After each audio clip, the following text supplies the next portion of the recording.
Hello everyone, I'm back. Oh man, I didn't want to be late again.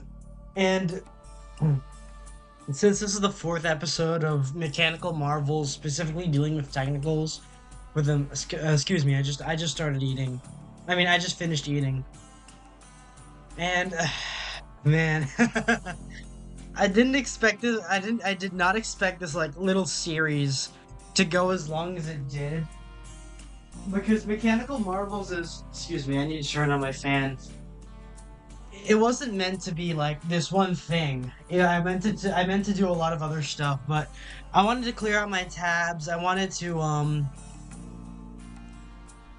like, you know, how should I say this? I wanted this to be like an on and off things, like one episode, one stream, and then we go do something else, and then one stream. I originally started this because I didn't want to, because I got bored of doing epic battle fantasy playthroughs, and I do want to do something else next week, but I wanted to finish up. I wanted to really examine and just like finish up the series, go out with a bang, so to speak. So, and I got really sad that last stream we couldn't finish the reviews of we were just getting into the Killdozer, we were just getting into things like that. And I guess to get us back into the spirit of things,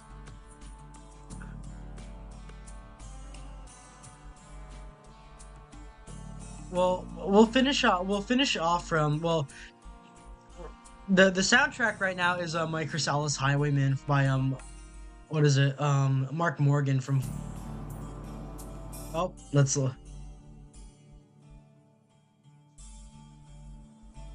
current soundtrack is a My Chrysalis Highwayman from Fallout 2.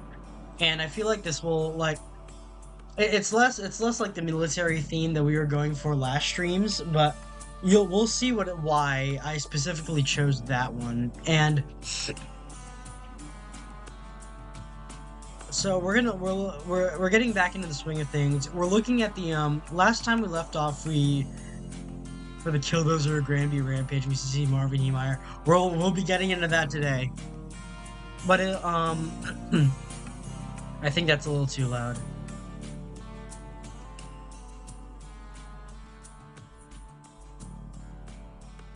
I think that's good. So we're reviewing these early armored bulldozers, which were present in World War II, and also like just like a lot of the vehicles here were invented by the British, originally meant for combat engineering. The bulldozers were produced in preparation for the Battle of Normandy, which is D-Day, with the tasks of clearing the invasion beaches of obstacles and quickly making roads accessible by clearing rubble and filling in bomb craters. I think it was this one, yeah, the the IDF Caterpillar D9, which is based off of the regular civilian version Cat D9, and we go through all that because these are used as like mine clearing vehicles. These were used as combat engineering, where they would demolish or help construct civilian structure, get rid of structures or potential obstacles to an advancing military, especially in urban environments where tanks would be more unwieldy and more vulnerable.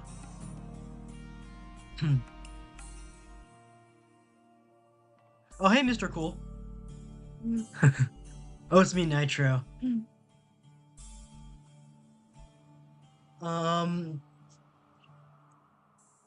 So let me pull up chat on my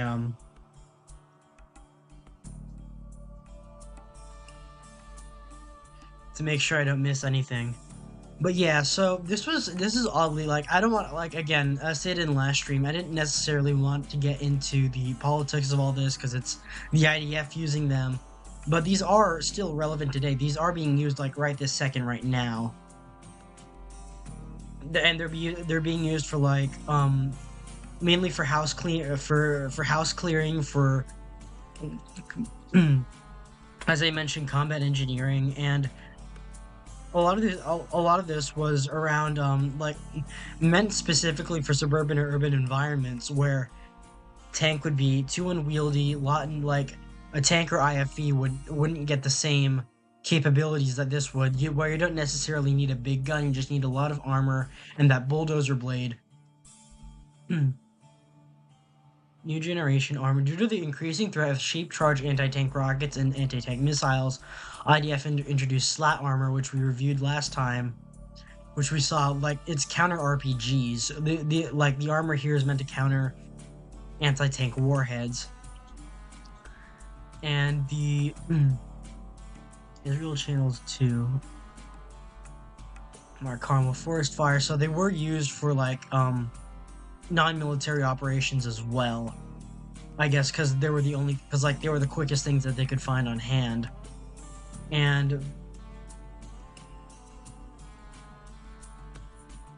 yeah, that's well, again, this is a very political article. I didn't want to necessarily get into that, but but I just wanted to review elements of that going on.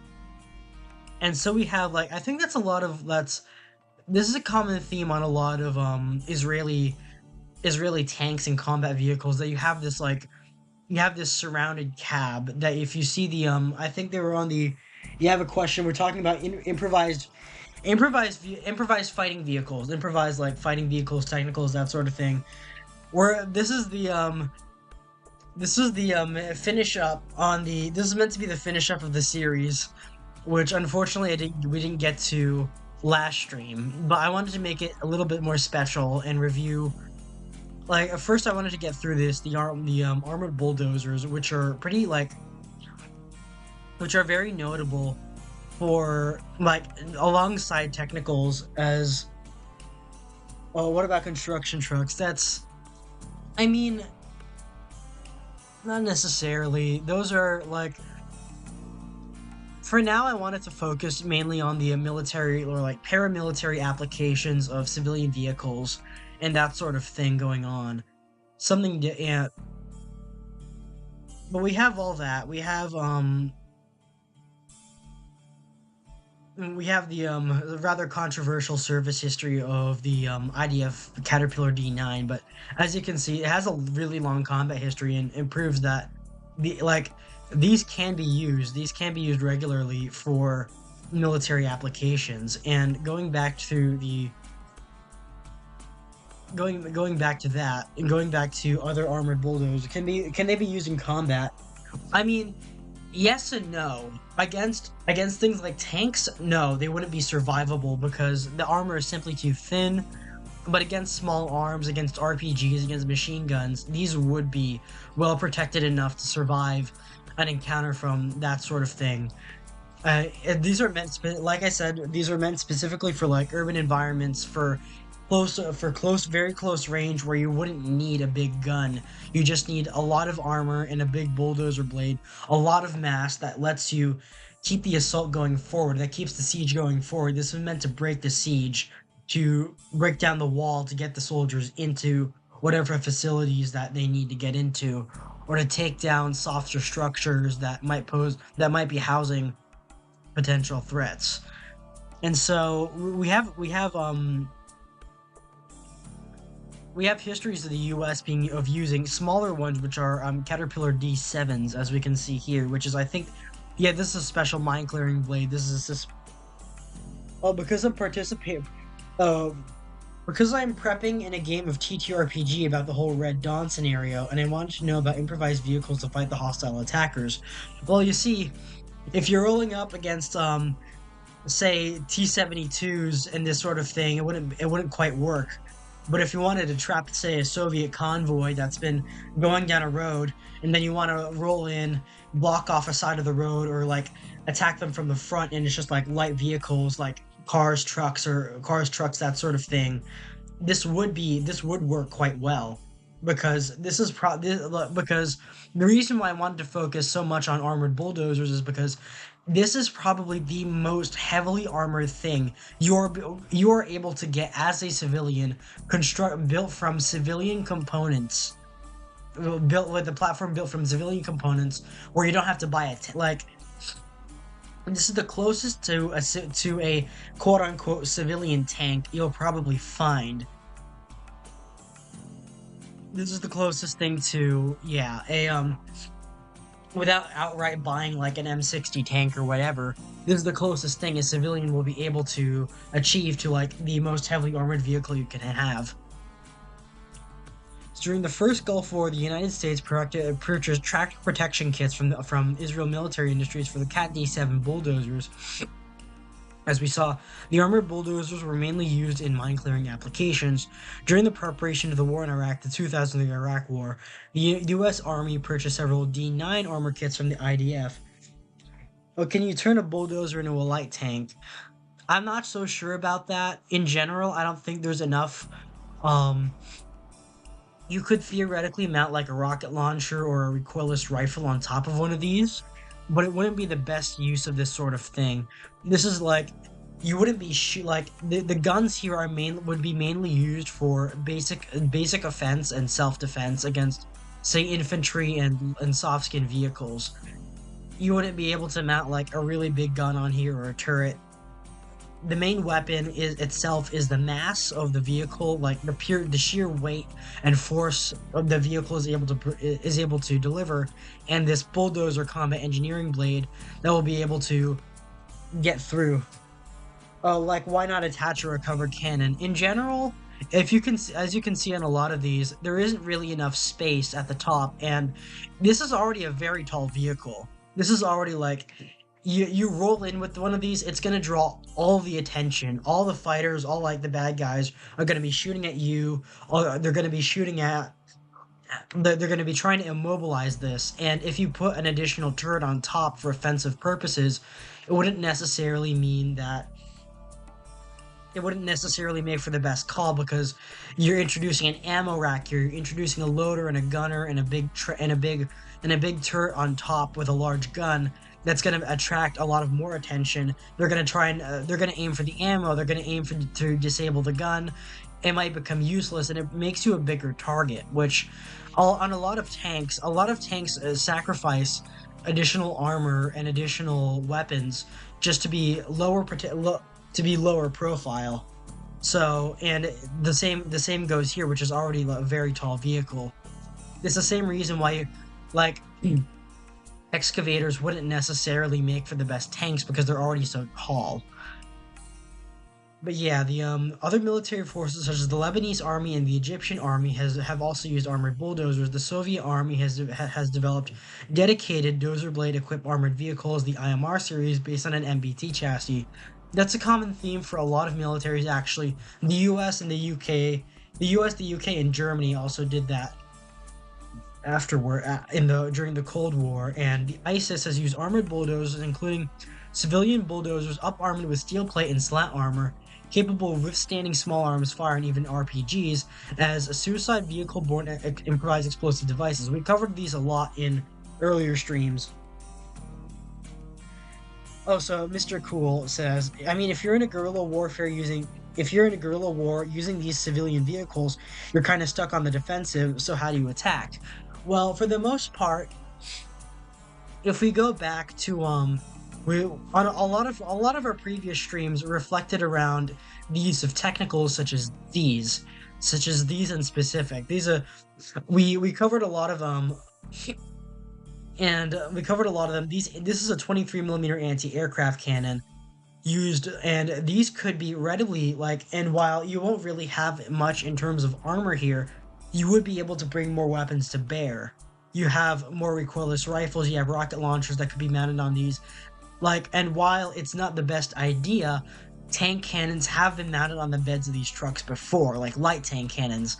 So, which could readily be able to be used against, say, an advancing tank, as long as you have as long as you can target the top, like the direct top of the turret, or the side armor, where it would be more vulnerable to this sort of thing. Most of the time, these are used for like you said, these are mostly used for defensive purposes, but offensively they do have a place.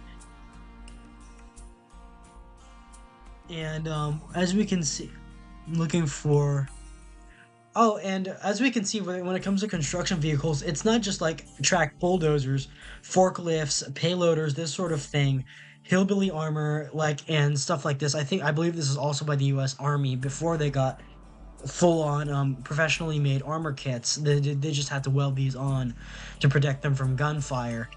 They would just generally, like any large construction vehicle akin to a bulldozer could theoretically fulfill that. And generally, like, as we can see, as we saw, we reviewed the Toyota War. Oh, but they aren't armored at all, making them super weak now, so they are pretty much hit and run. Well, yeah, that's the thing when it comes to very soft-skinned vehicles. That's how we reviewed the Toyota War.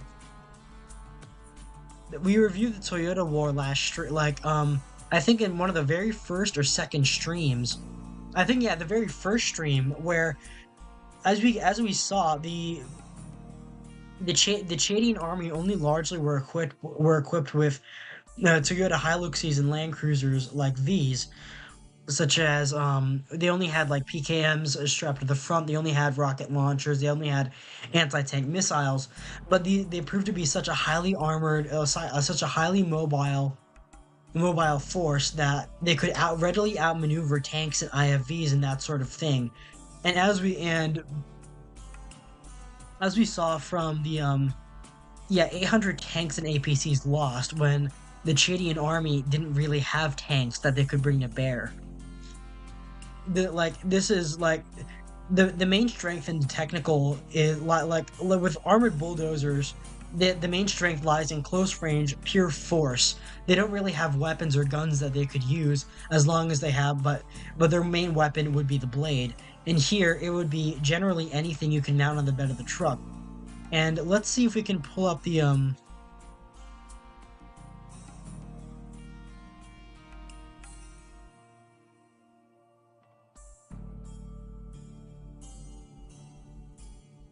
we reviewed a lot of these on the first and second stream. I think this is what we finished up. Man, I missed that stream. Yeah, it's like, I mean, it's fine if you like. Please stay on here. I need viewers. I would like if you stayed around. But I covered a lot of it in the first stream, where I'm not really an expert on this sort of thing. I'm just an enthusiast. I'm just a guy on the internet that just like has a weird obsession with guns on trucks. And it manifested into this little mini series that I wanted to do. And we covered this first and second stream, but if for resources on that one, the things that I would like to show you would probably be if we can find it. Yeah, these two are ZSU 33. Oh, I'm working on the exact TTRPG Red Dawn story. I'm not familiar with I'm familiar with the story of Red Dawn, of the original 1984 movie, but we'll be getting into a bit of Red Dawn later on. They don't use much of technicals in Red Dawn itself, but though, see here, we have an example of something that could be used readily against anti-tank forces. We have a rocket pod that was taken from a helicopter, mounted onto a bed of a truck, and then that would be readily used possibly against tanks. We see here a Type 63 rocket launcher. I think this is Chinese, mounted on a Libyan technical, firing from the side, being used as light rocket artillery, and we can see here as well. And here's a good example of one you can get on the cheap. Of a recoilless rifle, of a big M40 recoilless rifle, which is a really popular choice. And if you wanted something more professionally made, which I covered, we have these. They have like the professionally made aftermarket armor kits,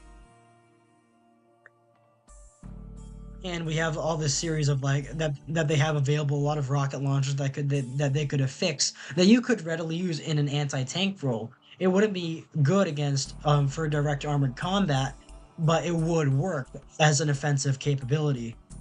And we did review just last stream, on the third stream, we reviewed the Vampire system, the L3 Harris Vampire system, which was a Hydra 70 rocket pod mounted on the bed of a Toyota that could be readily used against drones and tanks specifically. which I highlighted its like its specific potential to be used against tanks. But we have these. We reviewed the IDF Caterpillar D9 and other military forces. I didn't necessarily want to get into the Bob Semple. I know it's a big meme, but it is kind of a purpose-built military vehicle.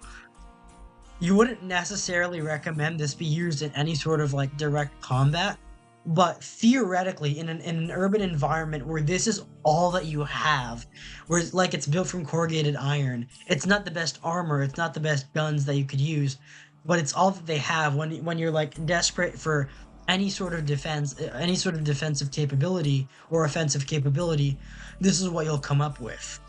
And this, it's not necessarily a bulldozer, but it is built on a civilian tractor. I can't find the original tractor it was built on. Oh, the first mild steel prototype was built on a Caterpillar D8, the type which was readily available. The Public Works Department had 81 D1s and another 19 were available. The lack of weapons meant that it was equipped with 6 Bren guns, one on each side, which are like the light machine guns that we saw. One on each side, two facing the front, one in the turret, and one in the rear.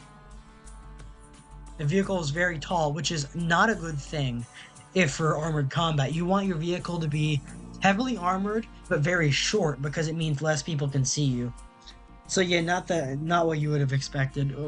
What was the one that I was expecting? Or what were you mentioning, Mr. Cool?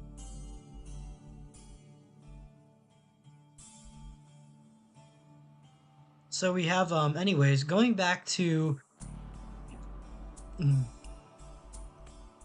so this is like itself a big meme. We have everyone who's like read up on tanks knows about the Bob Semple. And but going back to this is the Caterpillar, like of course this article is about the civilian Caterpillar D7. But what's highlighted here is its combat usage in Ramadi. This is by the US Army, I think, or the US Marines. D7 armored bulldozer on armored transport. You can see the differences between the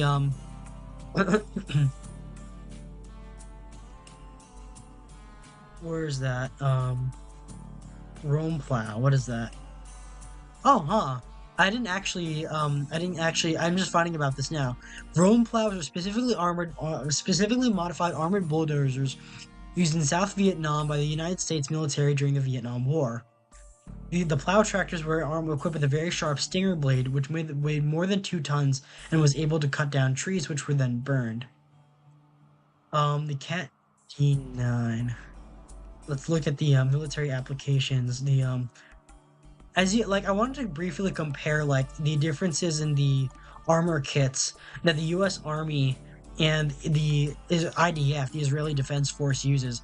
You have these like big cage. Well, you have the big like behind the slat armor, behind the slat cage. I don't care. I respect his existence. I respect it too. For what it's worth, it was a nice try.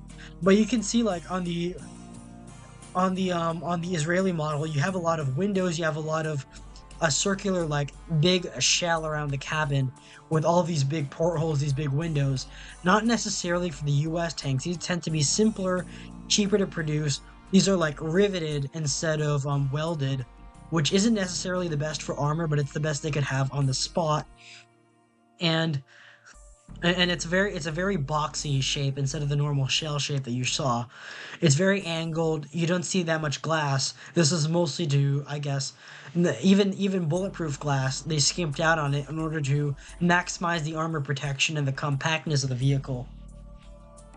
Oh, that my Red Dawn game is actually a G.I. Joe game, huh? Oh, that's interesting. That's an interesting premise. Huh. That's an ironic name. But let's look at the I wanted to look at the briefly at because Philippines mentioned, oh, Swagapino's in chat. This was used in the Battle of Marawi,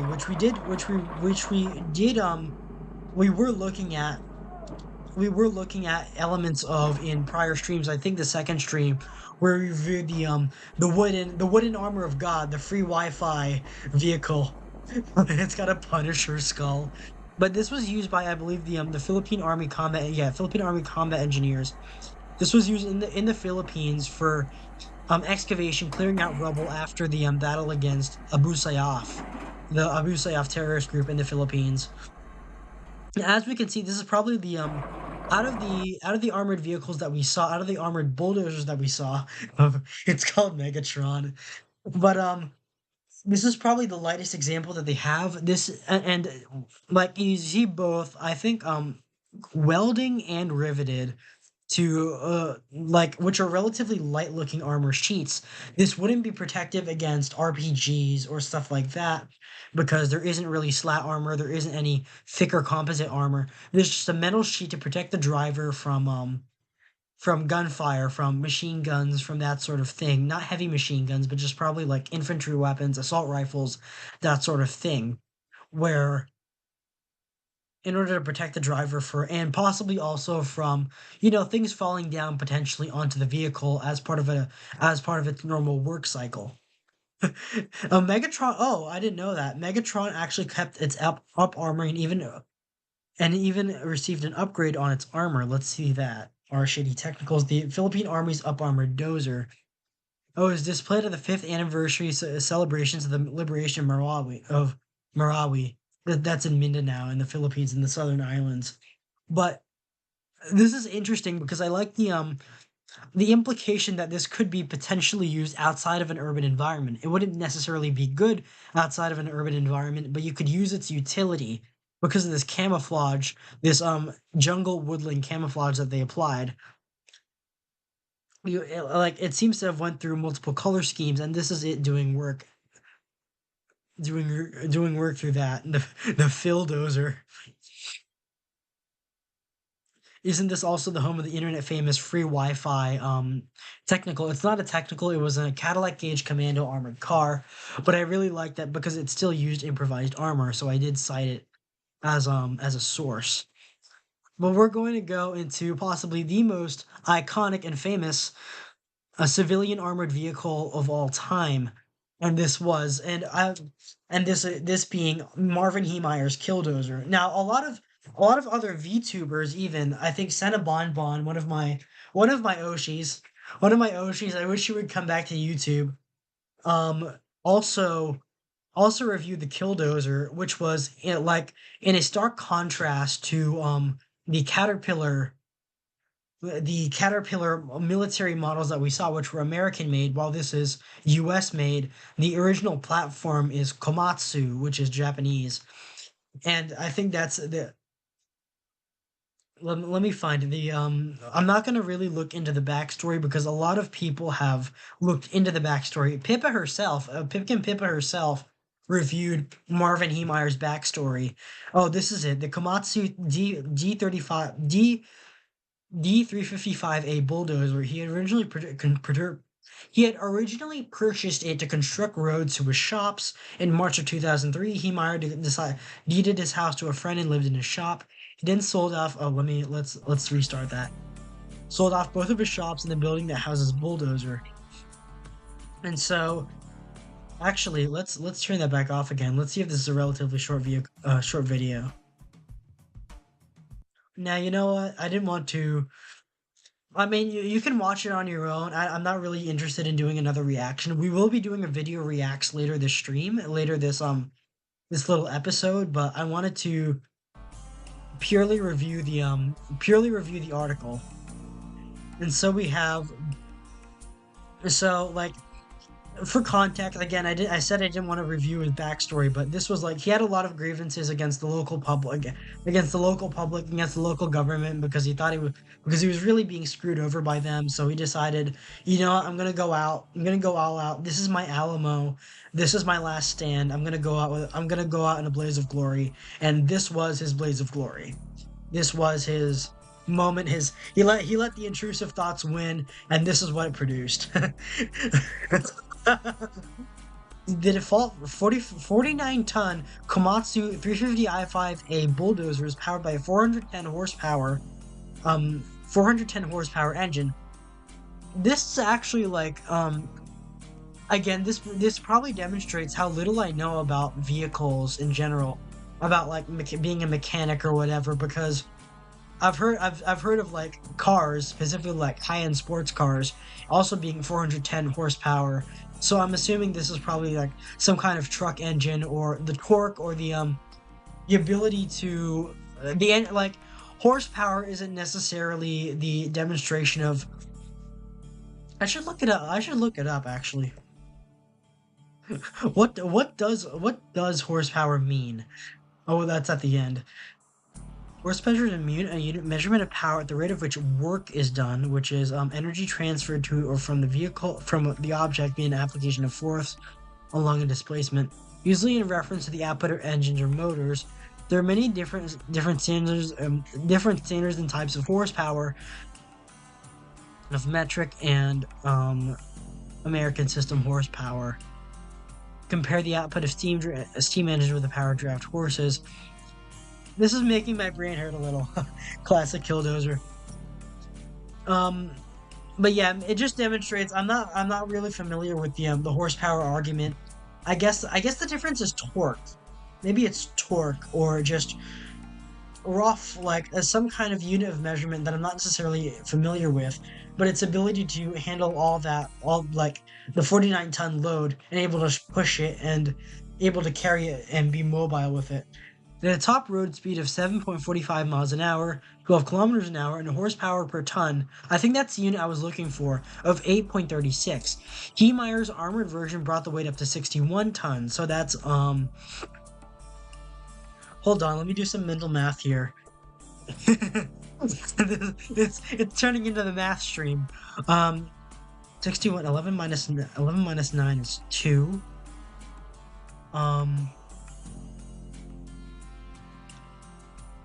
So that's 2, carry the 1, it was the additional armor and weapons led up to a 12-ton increase.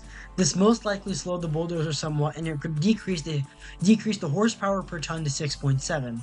And here we get into the good stuff. Hold on, we've been taking notes throughout a lot of the streams, through our all our entire journey, and this is where we've ended up with.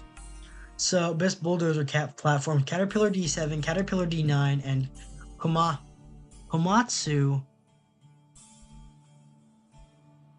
D355A. Oh, torque is the big thing. Hey, Tommy.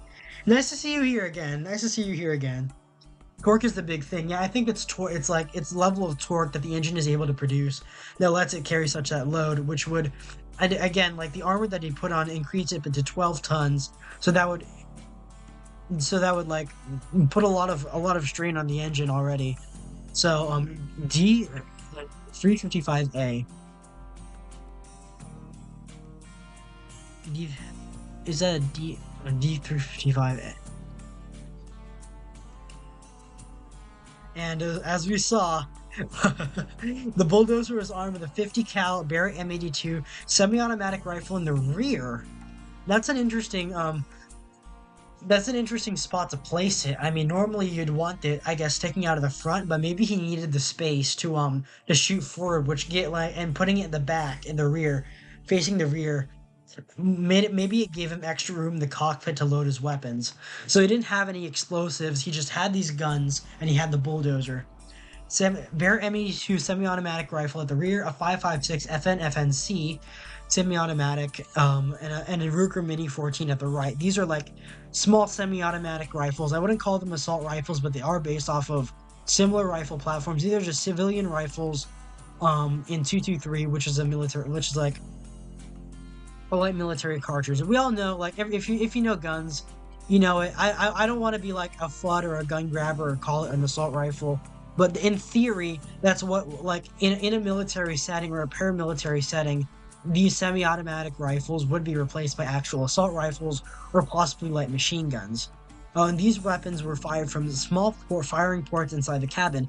Now, this is actually a relatively common theme with a lot of armored vehicles, even like the big ones, the big label, even the relatively big label ones that you see, like SWAT vehicles, like the Bearcat. There are firing ports enabled, like where you can stick your gun out and fire, where infantry or like the crew inside can stick their guns out and fire from the protection of the vehicle. before dismounting, likely, and this is like one of them. The armor consisted of two half inch 12.7 millimeter. Fun fact, that's the same as 50 cal. Steel plates with concrete in the middle and bonded plexiglass.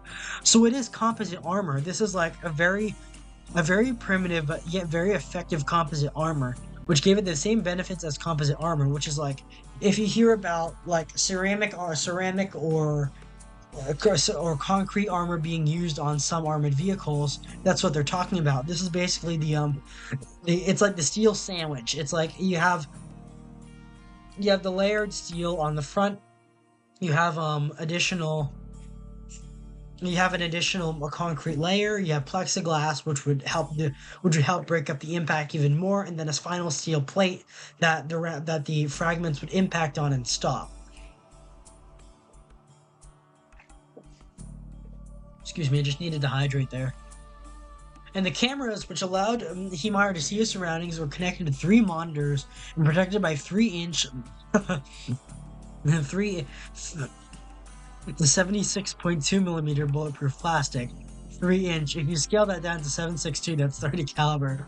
It was interesting how the gun knowledge comes in with like memorizing memorizing inch to millimeter conversions. The armored Komatsu D355A bulldozer also had a sophisticated air filtration system and an air conditioning system, which would be necessary because carbon dioxide would build up in this like little tiny enclosed cockpit really quickly.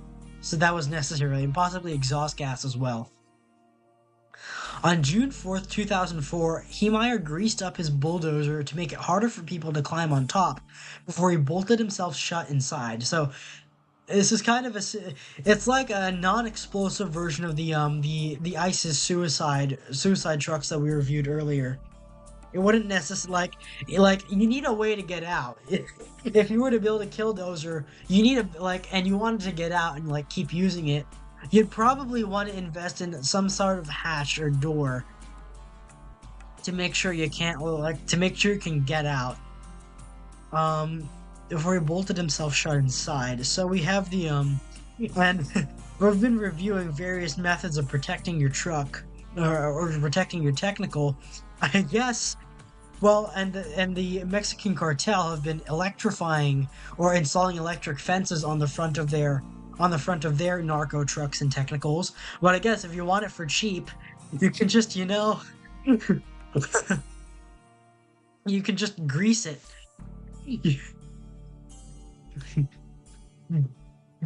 Grease. You can just lube it up to prevent people from climbing on top. He smashed through the building that houses bulldozer and proceeded to his first target, which was unsurprisingly the cement plant near his former business. While this factory was being destroyed, the owner, Cody Duchev, I think that's how it's pronounced, drove one of his own construction vehicles to try and stop the destruction. Heemeyer saw this and quickly charged towards Duchev's vehicle. Duchev regretted his decision. His vehicle was not big enough to stop the bulldozer, so he tried to make his escape by driving away. He rammed the rear of Duchev's vehicle. During his rampage, he managed to destroy a local bank, his former business, a hardware store, the town hall, the police station, and the home of Granby's deceased former mayor, the town's library, the local newspaper office, the former judge's home, and an enormous amount of cars. He spent a few minutes trying to ignite the independent propane company's storage tanks by firing them with a 50 cal rifle. Luckily, they did not explode or catch fire. I wanted to put down the best bulldozer armor.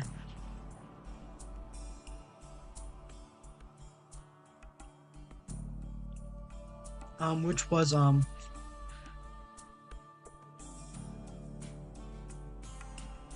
concrete, steel, plexiglass,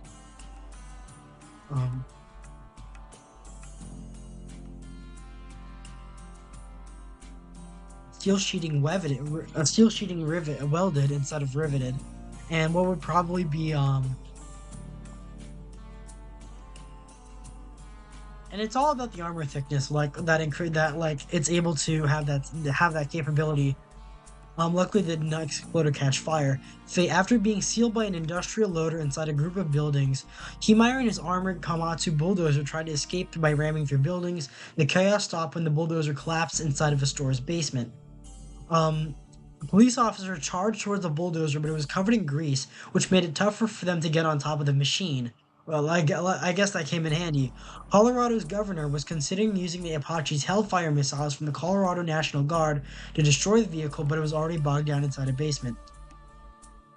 So no one really died in this. However, this is like it's pure like Heemeyer died. Only Heemeyer died because I guess you can't say he ended his run. He ended his run. Only Heemeyer ended his run. I don't think you can mention the S word as infamously as you can on YouTube. Heemeyer's recordings were released by the police department by news stations, however only bits and pieces can be found online. It took 12 hours with a blowtorch to enter the cabin of the armored bulldozer to retrieve his body. And so like we have like all these similar vehicles that we have there. And I wanted to look at the Wikipedia article because it has a little bit more information. Where's that? Yeah. At this point, local authorities in the Colorado State Patrol, which is like the Colorado State Police, feared they were running out of options in terms of firepower, as the approximately 200 rounds fired by police at they were shooting at the bulldozer had been ineffective up to that point, and that Heemeyer would soon turn against civilians in Granby. Governor Bill Owens allegedly considered authorizing the National Guard to use either an Apache attack or helicopter equipped with a Hellfire missile, which would be relatively effective against it. I think if it has like the oh crap. I'm sorry guys, I have to take this call. I have to take this call real quick.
Yeah, sorry everyone. I had to take another phone call. It happens a lot, I guess.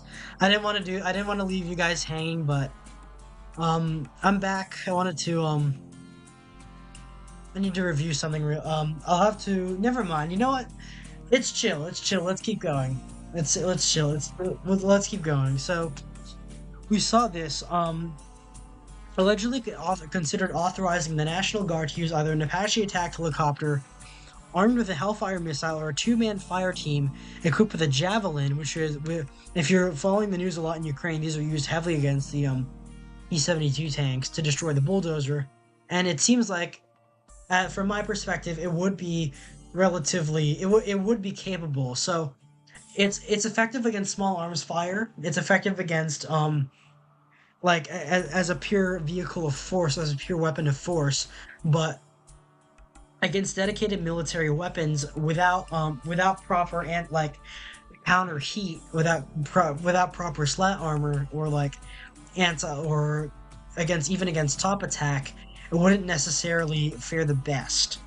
You would need heavier weapon. You would need heavier weapons, heavier armor to be able to resist that sort of thing. Oh, thanks, Tommy. As of late, as late as 2011, Governor Owen's staff vehemently denied considering such a course of action.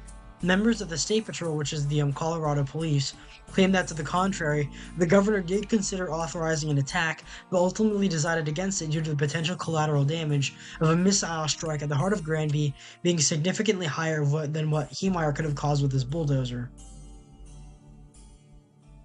So we've got that situation, and hold on. So moving on to a bit of a transition. Last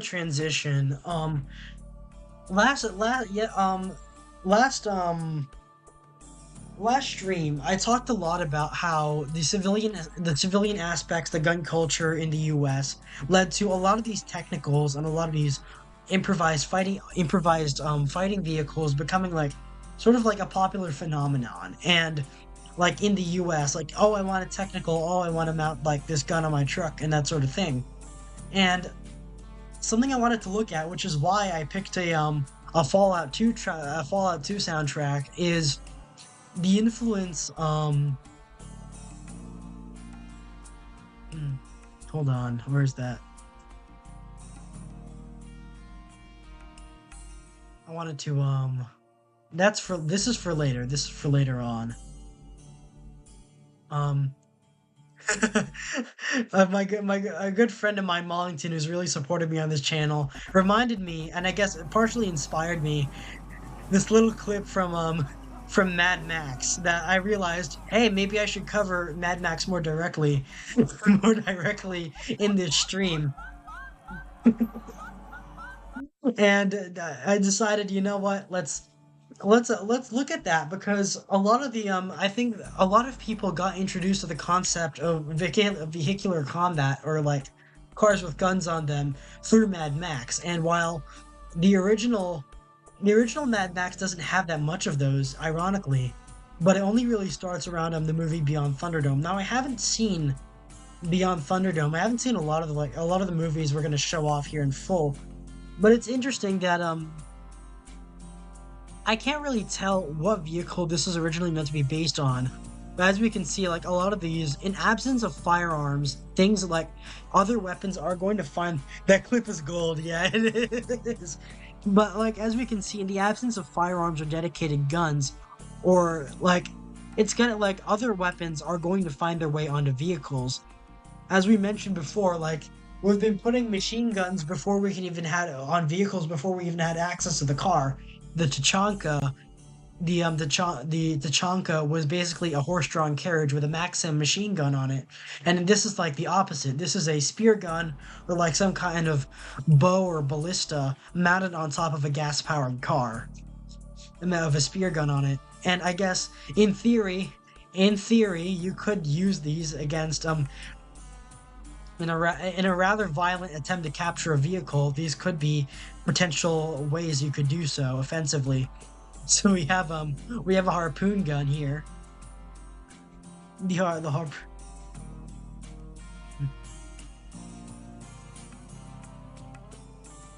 have harpoon guns mounted as seen mounted on in Mad Max, beyond Mad Max 3. But things where we get into are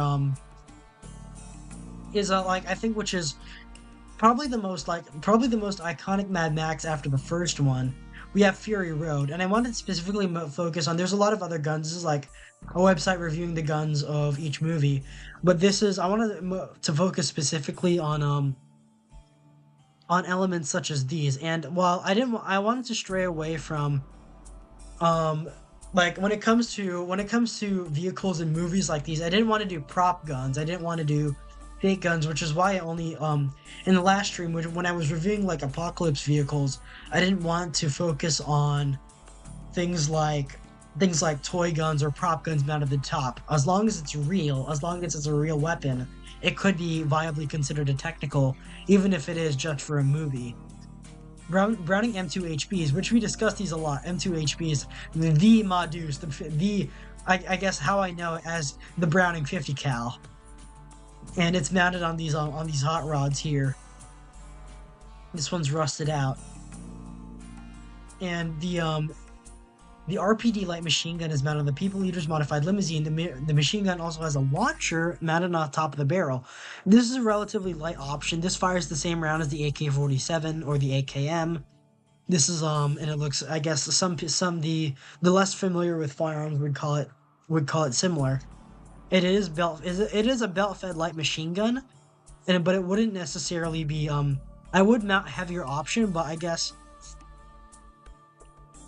on a smaller vehicle such as a limousine or a sedan, this would be a better choice. And this does provide that option. This what seems to be a 40mm or 37mm grenade launcher mounted on top of the machine gun, which would allow this this gunner to be able to have multiple types of ammunition on target.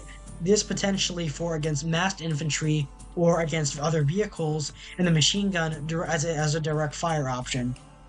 So it's interesting how that is in play. I think that's a Spike's tactical launcher mounted on the top. I don't see a trigger, but it's supposed to be functional. So let's add that on. Maxim gun. And when we have it's so nice that we put it twice, the the Browning, but we have the let's reorganize this a little bit. Maxim gun, and we have the RPD 7.62x 39mm Soviet, which is the same, like I said, it's the same round the AK fires. And it would be, I think, yeah, this is supposed to be the possibly an M79 mounted on the top. Oh yeah, it's a Milcore stopper. A stripped-down Milcore stopper is also integrated into the RPD light machine gun mounted on there. It's never seen being fired, but like I said, the launcher's a bad call for aiming. I mean, it does cover the sights, and I think a better option would be mounting it on the. If we look at the machine gun, if you took off the bipod, because it doesn't need the bipod anymore, it's just strapped to the vehicle. If you mounted it under here, this would be a better option. If you would kind of like in the typical M203 M4 or M204 M16 configuration, you could just swoop that onto the under barrel here and you'd fire it. And so there's that option.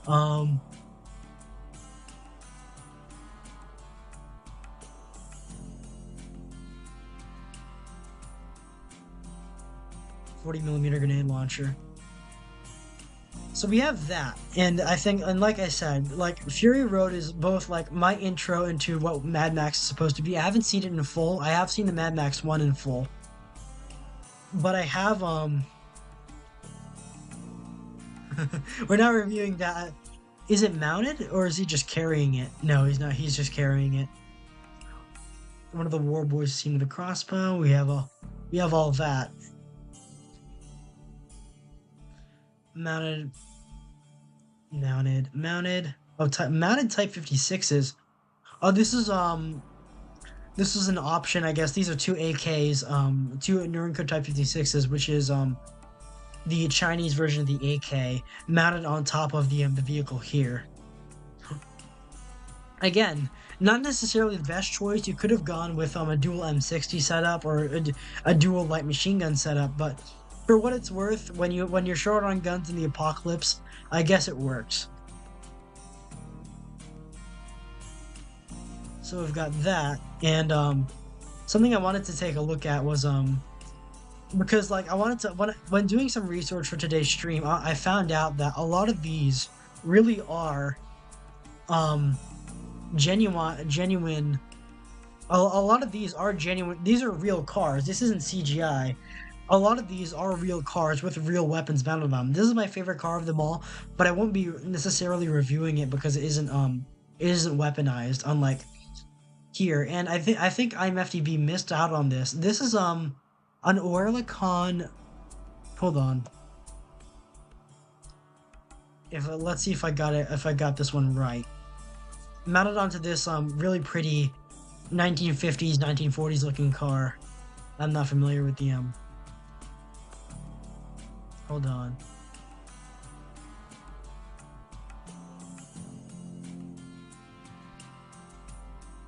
For other uses, see Oerlikon. Yeah, this one, the Oerlikon 20 mm cannon, which is, I think, which was used a lot in World War II as a light autocannon, and I think that would be a good choice for use against other vehicles. Other that's not mounted. No, Matt can link to the clip though. I would throw for the Wish AKs, the Wish AKs. So we have the Oerlikon 20 mm, which would be this is 20 mm Hispanio, I think.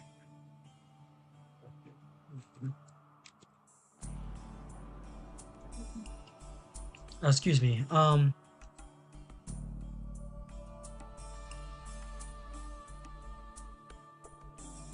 Yeah, as we can see, like these types of cannons, like they're too big to be called guns, simply guns. But these cannons were used in these autocannons were used in World War II, 1937 to present. I'm not sure what the exact. Oh, 20x 70 mm RB.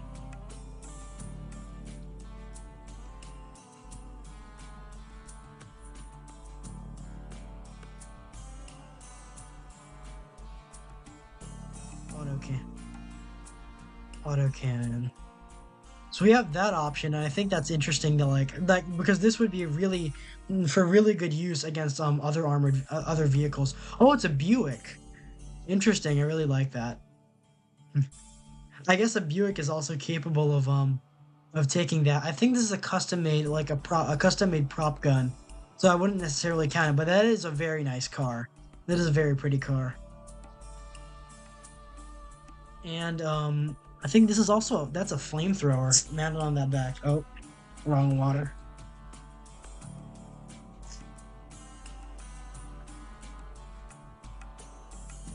So we have all these. We have I think that's Rock Rider. I think that's a flamethrower or some kind of thing. A lot of the weapons just oh, but that's just a Humvee. That's just straight up a Humvee. But it's stripped down. It's stripped down to its base parts. And I wanted to look at other ones. That seems to be another spear gun. I'm so interested in a lot of the car bases that they use for this movie because they always look really nice. They look really pretty, genuinely. They really are like the writer of the article describes this as as works of art. They're like, and these are like this is mechanical art. I would describe this as mechanical art. So Caltrop 5, we have all of that. Polkar 6. That's like a weapon. That's a flamethrower. I think that's a Molotov cocktail. And we can see these crossbows being used, which is I guess a good like a half decent substitute for firearms. Well, that's a Plymouth Barracuda. Anyways, looking past that, I think this is what we would be kind of the kicker for today, which is where like while Mad Max is like the OG, the Americans have Death Race. Us Americans, us in the U.S., we have Death Race as our enthusiasm for vehicular combat vehicles. Now, a lot of these, of course, being a movie, isn't necessarily the best mounting systems, but taking a look at the weapons and the way they're mounted is still it's still worthwhile. And I think it's here in this article that on the set with Death Race. If there's one thing us Americans think of when we think about Canadians, and it ain't often, it's that they're really nice people. You know, the kinds of folks that are happy to loan you a cup of sugar or a couple billion barrels of oil. We're happy to share a continental air defense network with them. So considering Canadians' reputation for cleanliness and orderliness, it was disconcerting to be up in Montreal last October watching the filming of Death Race. This is back in 2014. An insane car-centered action film set in a grimy post-industrial near future where prison inmates compete against one another with amped-up hot rods, armed with machine guns, napalm bombs, oil slicks, and sundry secret weapons. It is, as the title promises, a race to the death. It looks so unclean. We were so this was filmed in a warehouse, as we can see, like probably one of the highlights of the movie. I have seen elements of it. I have seen a little bit of it. And I wanted to look at because these are over what prompted me into like considering this as a serious topic was that yeah, these were real props. These were real weapons mounted onto these vehicles, onto these cars. Let's make a real movie with real armor-plated cars, with real machine guns, and really intense car movies. No CGI cars, no CGI environments, and that's what I was interested in. And a lot of this is because of the practical effects, I would consider a lot of the prop cars used here as legitimate technicals.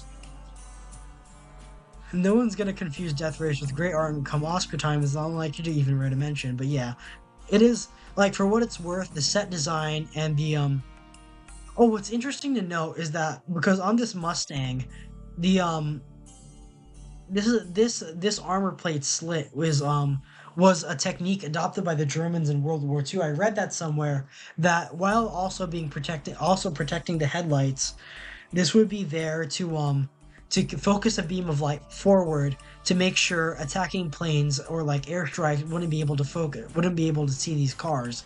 They'd focus an extremely thin beam of light so that none of the light would reflect upwards. And you can see that I guess a lot of these on a lot of headlights on a lot of these cars. And it's interesting to note. So what I wanted to focus on, I guess, Australians have the Mad Max Interceptor. This is what we have. This is the a 2005 Mustang GT, which is the death race car.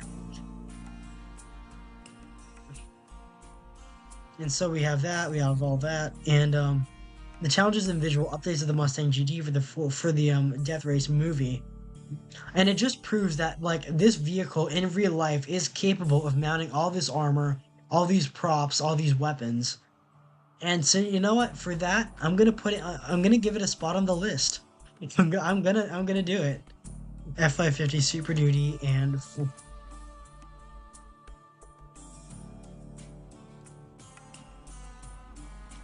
Gen 5.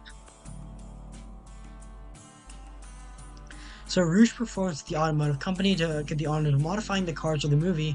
They did all that. So they made it like not just like an armored car, but an actual racing car, but capable of doing all this. You can tell that the car is a Mustang based on the grille, the hood, and the overall stance. That's the true identity of this vehicle. Things aren't any different any side. The Mustang cabin looks like a cage packed together from. Yeah, this is a nice article that I liked reading the hot cars and Motor Trend specifically because of the detail that it explains how all these are real vehicles being used, all these are real weapons, real props, real armor being used. Huh. And so we have if we look at the vehicles of Death Race, we have the M134s. We did cover them, I think. Yeah, this came really early. The M134 minigun and 308 Winchester. These would have been the Now the mounting system isn't necessarily the best. I think you would more be inclined to have them like more directly affixed to the hood or affixed to the frame of the car, because the recoil on these would be firing blanks most of the time. That's a legitimate feed system, but you would be firing blanks a lot. So most of them on most use cases, these would be bolted to the frame for better recoil absorption. Oh, this is an interesting one. During the opening race, the original Frankenstein, who was voiced by original cult film star David Carradine, armed the monster with 3 bonnet-mounted MG42s. These are replaced by dual miniguns, and we did cover the MG42 last stream. MG42 and the 8mm Mauser. Interesting, the monster is one of the lightest armed vehicles in the movie. I guess that plays into its speed capabilities. Smoke and napalm tanks, the fuel tank, and all that, and Machine Gun Joe drives a 2004 Dodge Ram four-wheel drive. Let's put that down. Where's that?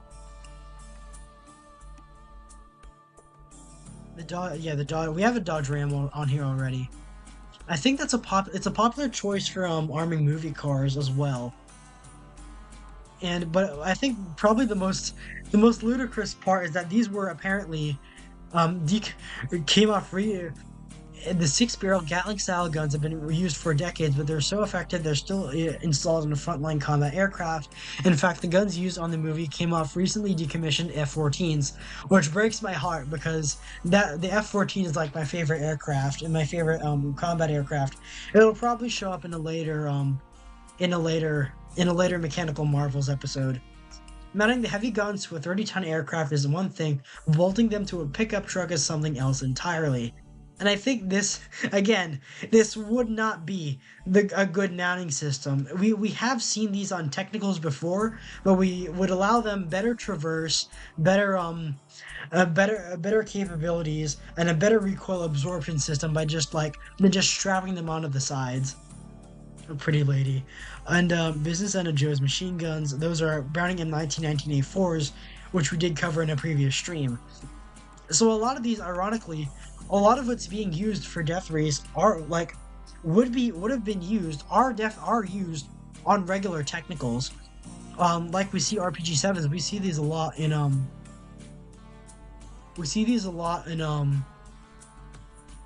other in the Middle East, in Middle Eastern combat environments. You would see these a lot.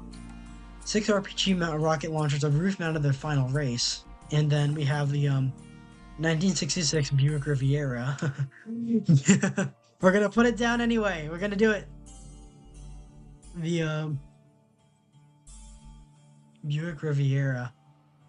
It was just armed with the following. For MG34 machine guns, this is our second. This is the precursor to the MG42, and in my opinion, while the MG42 is overall the better machine gun, this had more options because this could fire both semi-automatic and automatic. And it's interesting that it's used here for MG34s. So we have those.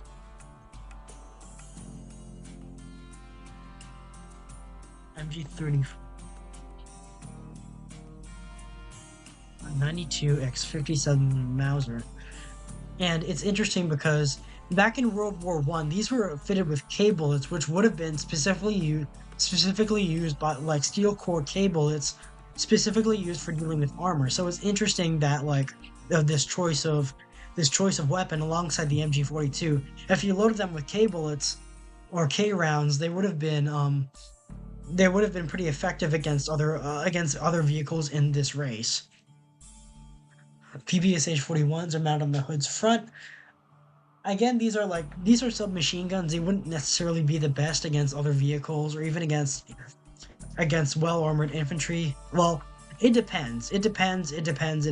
But against other vehicles, these wouldn't necessarily be the best. Mounted in the trunk, we have a Robin Show that's from 1980 Porsche 911. Oh yeah, the MG42s are back, grill mounted on the passenger side. And we have these custom-made rocket launchers that would have been used. I guess these are mostly as props. These wouldn't necessarily be realistic weapons, but we have seen similar ones used as seen in previous streams. Jaguar XJS, that's an interesting choice. 1989.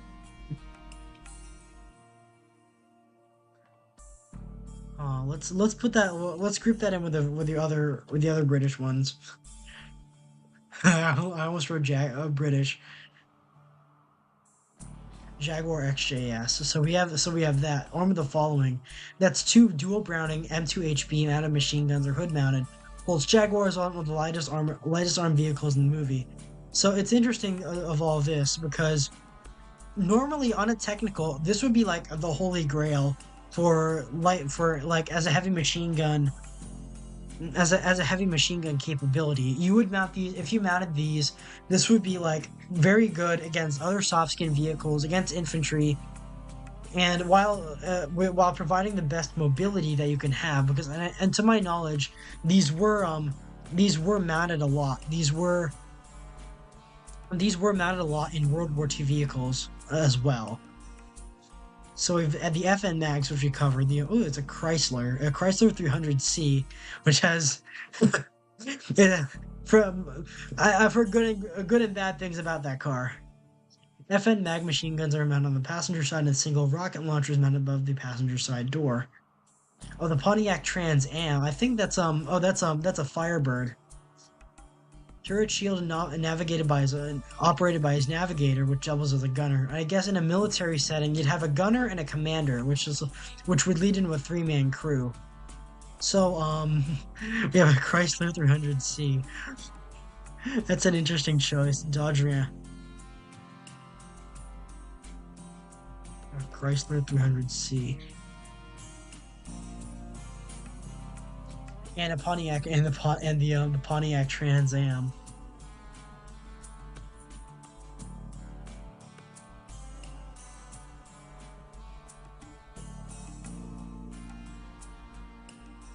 And it's interesting that that all these cars for this movie, you wouldn't necessarily associate them with being able to take this sort of weight limits. Like I'm pretty sure a lot of the weapons that were added to these vehicles would have strained the weight limits a lot. A Jeep minigun is mounted in the rear for defensive purposes. Having a machine gun in the Buick Riviera. And the BMW E32. This is the second BMW that ironically, the second BMW that has found its way onto this list, because we covered in an earlier part of the stream. I'm not part of this stream, the last stream, that technicals in Ukraine have been using BMW convertibles, even like I think Z23s. No, it was an E34 as a platform to mount heavy machine guns on. The entire passenger side of the BMW has been chopped off by a G minigun fitted with a large slotted flash suppressor, giving it a resemblance to the Gas 17A. And so we have the BMW E32. E32 that has that capability. And this is probably the big star of the movie. This is the US equivalent to the Mad Max War Rig, which is the Dreadnought. Peterbilt 359 with a tanker trailer, a semi with a tanker trailer attached. The Dreadnought is operated by prison securities, fitted with numerous firearms for offense and a large number of tank-like smoke grenade launchers, as well as a cow catcher, armor plating, wheel spikes, and even spiked rear chains for rear defense. So we have the flamethrowers here that we've seen a lot. That seems to be a common theme with a lot of these vehicular combat movies. They like to put on flamethrowers a lot, I guess, for the visual spectacle, and it would be good against lightly armored vehicles. Side-mounted minigun, M2HB. So we have the that's a Peterbilt 359.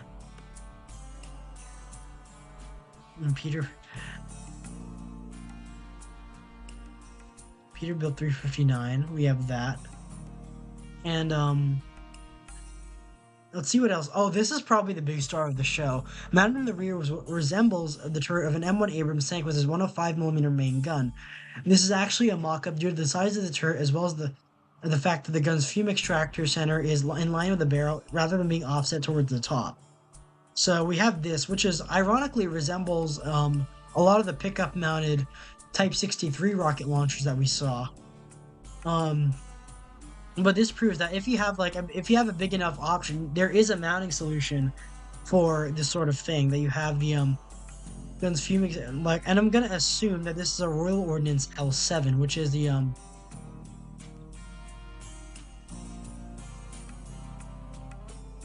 which was the standard for a lot of vehicles and light tanks for a while. L7 variant, the ZPL variant. Hold on.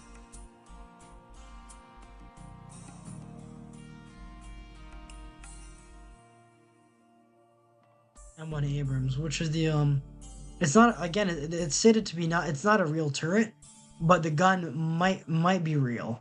And so it did have at some point it did have at some point The L7, the M68, yeah, main armament, M rifled gun. So the M1,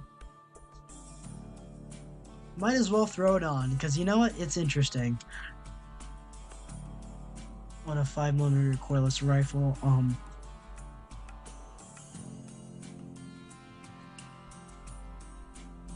AML90, is this 57? Let's find the, where's the, AML90 cannon? And 68. L7 cannon. One of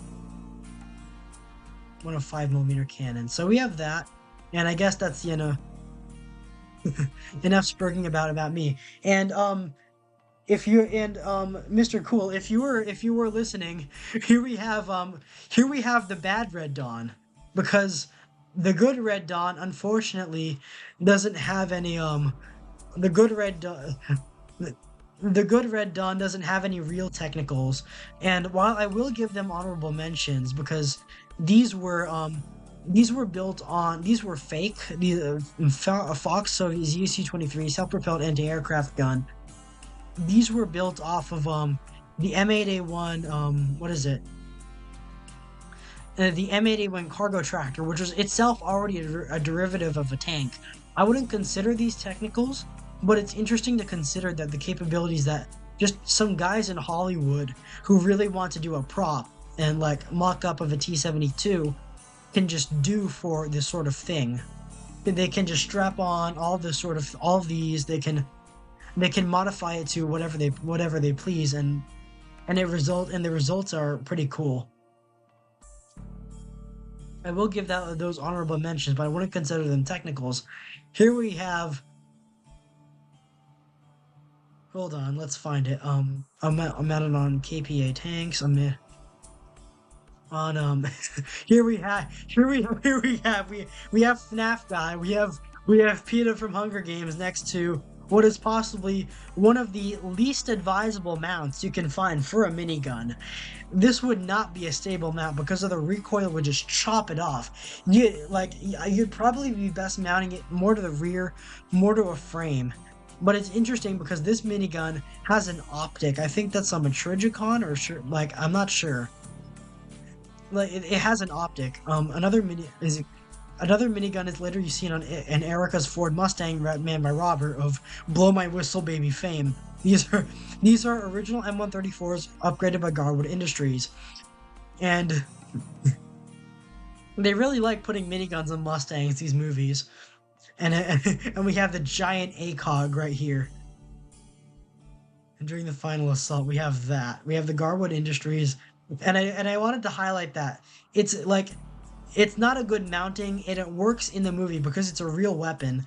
It works in the movie because a minigun on a Mustang, yeah. It wouldn't work because in real life, because the recoil would just rip it clean off. I remember Brandon Herrera in his video talking specifically about that it would, like, the recoil would just take the gun right off, and just drilling a hole in the roof of a Mustang and sticking a gun in it isn't necessarily the best option that you can have. But we have here, like, I would mount it, like, more to the rear, more where these rear pillars are right here. I would have mounted it there, and and possibly hooked it up to a remote control weapon system, so this guy doesn't have to stand in the back and like be exposed to enemy fire. But yeah, we have that. We have on the bad Red Dawn, we have the cool thing made kind of cringe, but it's still fun. And it has the giant ACOG, and it's manned by Blow My Whistle Baby, so it works. And so we have images of that. We have and we have an actual Humvee next to it for comparison. And it's just a hole drilled in the roof. And somewhat viable technical. Heck, you could tie the rate of the fire to the tack and let the minigun rip at 8250. This is from the Mustang forum, of all places. Shelby GT350s with machine guns in this day and age would take one. So would I, friend. So would I. So we have that, and this is something that I wanted to look at. This only gets a brief scene in the movie Terminator Salvation, But we have a tow truck here, a big. I wish it was a good movie because I really love the first one. Yeah, I mean, yeah, like it. I haven't seen the first one. I haven't seen the second one either, but I mostly know it for the memes and like the whole cultural phenomenon that has. But this is Terminator Salvation, which in my opinion is one of the. I want to do a film freak out on this at some point on Terminator Salvation, like I did for because like in my opinion this is probably the third best Terminator movie after 1 and 2. But something I wanted to look at specifically is the M240 Bravo, which is mounted onto this like apocalypse level 2 truck, which looks like it belongs just as much in Fallout as it does in I can't identify the actual I'm not a truck guy. You can ask Grayzoomer on the where did you get the article about the replica tanks of Red Dawn? This is from IMFDB, which is Internet Movie Firearms Database. It's about guns and movies. It's like a wiki. It's like a wiki for about the guns and movies. But I wanted to focus specifically on the it's never gets fired in this movie in Terminator Salvation, but the M240 Bravo being mounted on top of this tow truck reminds me of a real world application that it did have, where you would see this was a real tank, a real truck from World War II called I think the Dragon Wagon. Yeah, it's called the Dragon. Well, that was the nickname for it. This is a real truck used in World War II, and for defensive purposes, it had this big M2 Browning, this Browning 50 cal mounted on the top. So it's just interesting to see that of course they probably just mounted it on top to look cool, but it does have basis in reality because it was used in World War II. This configuration. Yeah, why does it have a 50 cal on it? Surely it's just a logistics vehicle that shouldn't see any combat. They were also used for hauling disabled tanks out of combat under fire, which goes into play with this tow truck right here. It wouldn't be able to haul a tank, but it might fulfill similar combat engineering and armor recovery duties. I already know the website. I just wanted to know where it was. Thanks. If it's American, it's got a 50 cal on it. It's one of the lows of the universe, and it also has light armor. Why wouldn't it have a 50 cal on top? That's the rule. I love these guys. Rare Reddit W. I like that. And as we can see here, I think if you would, the unfortunate thing about this particular mount is that while it seems like a very stable mount, the biggest flaw is that you would have to be like lying on your belly on top of the roof here in order to access it, which wouldn't be a stable platform. And if you had a little bit more space, I would recommend actually mounting it in the passenger side door, which gives the passenger some protection and the driver some protection. So I've got that, and this is kind of stupid. It's a Michael Bay movie. It's stupid. I don't really follow Transformers. It's never been my thing, but seeing this as part of the Dark of the Moon movie review, it just warms my heart. It's just interesting. And knowing Michael Bay, because I know Michael Bay likes to use real props, real weapons, real everything for his movies, this is probably a legitimate NASCAR stock car armed with Browning M2 aircraft, Browning M2 AN M2s, which is separate from the which is separate from the M2HB AN or AN M2. What's mounted here is the aircraft version. This is meant to be air-cooled, which means it can fire a lot faster, a lot quicker, and fixed and it needs a stronger mount because of the recoil. It's gonna go that fast. Damn, that looked great. A stock car technical. We can all dream. We can all dream. Mounted to see again, these kind of get a pass because they're Transformers and because these would have been real vehicles that used in filming. Even it's like from what I know, Michael Bay would have used real cars for this sort of thing. Through the 3 NASCAR Autobots. For aesthetic reasons, the Dylan miniguns have had their flash suppressor barrel clamps replaced with the original GE barrel clamps. So we have these. Oh, in the movie, the barrels of the weapon are not seen rotating, which indicates this is a computer-generated muzzle flash. But this is a real minigun, as we can see here, and a real M240. So these get a pass. So these definitely get a pass. And we have the other M240, M240s mounted there. I just wanted to take a quick look at it because it's possibly one of the most American, like what Cody from Alternate History Hub said on Pointless Hub. This is it's a NASCAR stock car covered in machine guns. It's the most American thing ever devised. I wanted to give light to that. And you know what? Out of glory, I'm gonna put it down. I'm gonna put it down.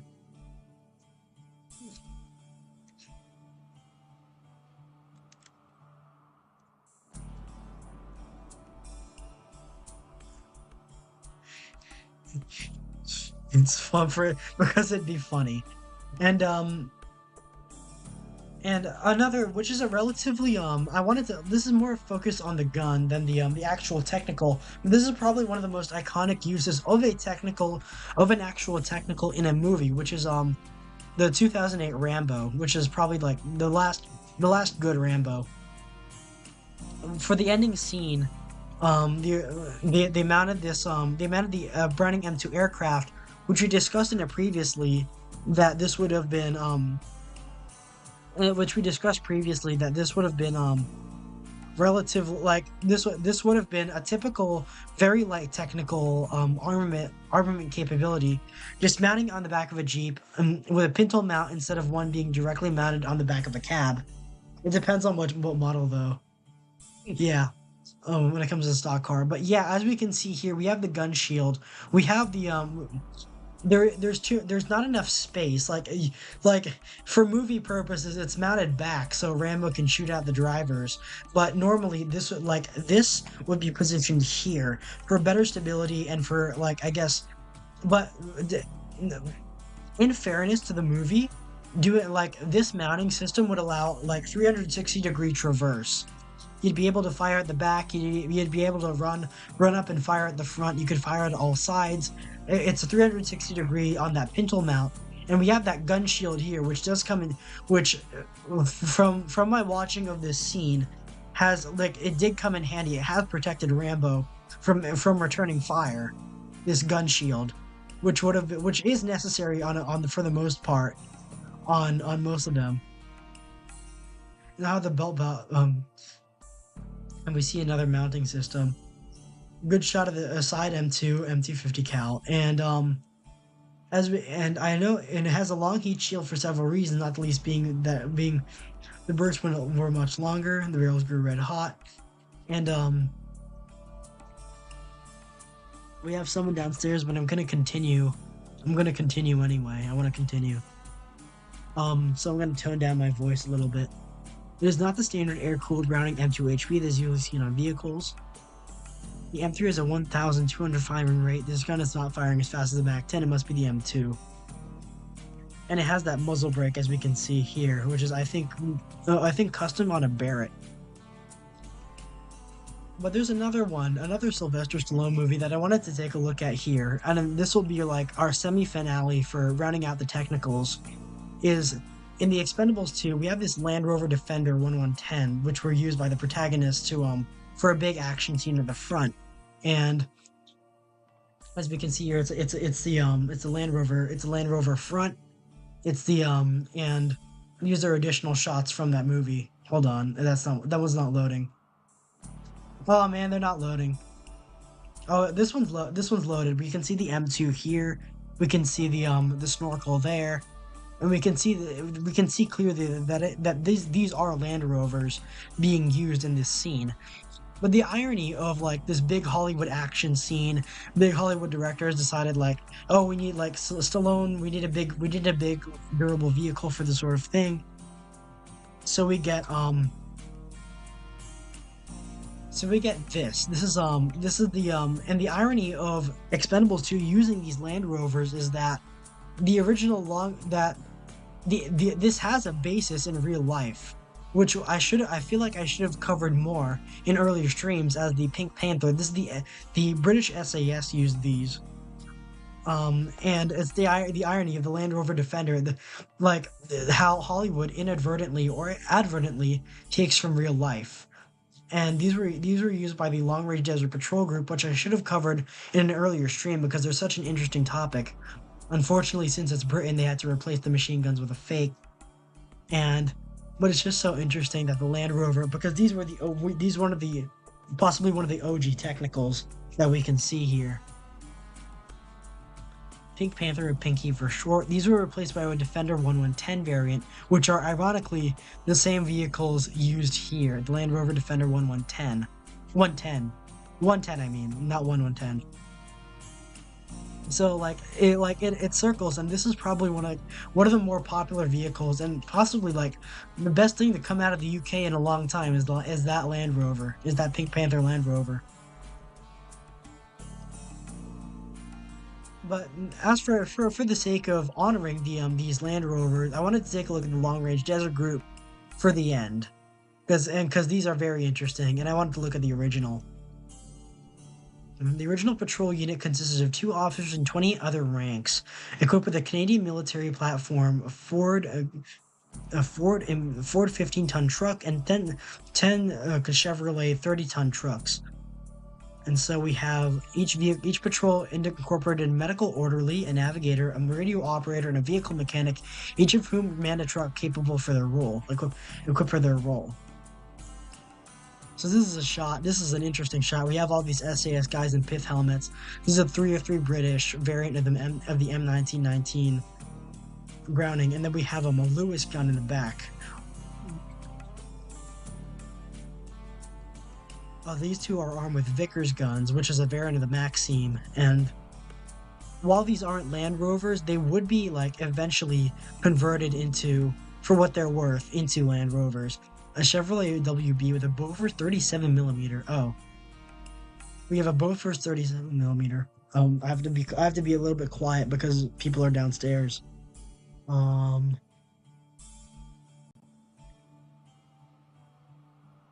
So let's put down the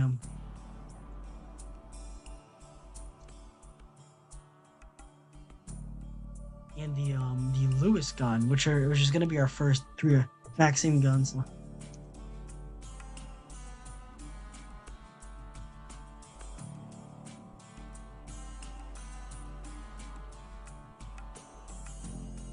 .303 British, which would have been in that caliber. A&M2 began to replace both the calibers of Vickers and the Boys anti-tank rifle. Now, I wouldn't necessarily be putting those down because those weapons really are kind of obsolete. You wouldn't be able to get this anymore. You wouldn't be able to get Boys anti-tank rifles anymore. But we have modernized variants that could readily fill that role.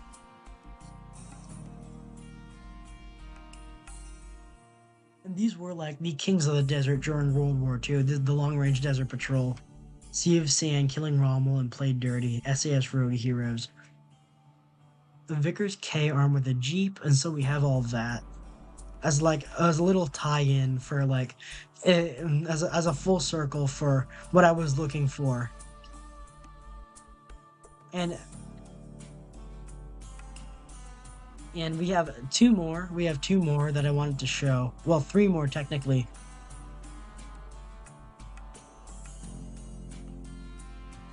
And as we can see, these are genuine Land Rovers being used in there. And finally at the end is something I wanted to look at because we saw in Death Race that one of the choices used was the where is it? Where's that thing? Yeah, the Dodge Ram. And as we can see, as we can see here, they're being these are mounted on Jeeps. These are mounted on the main choice for these bad guys in Logan. I haven't seen Logan, but I hear it's a really good movie. The main choice of vehicle being used by these bad guys tend to be Jeeps and Rams. And as we can see, the choice of technical for them is the Dodge Ram. This one is M249 SAW. That would have been an interesting choice for a very light front-facing machine gun. M249 SAW.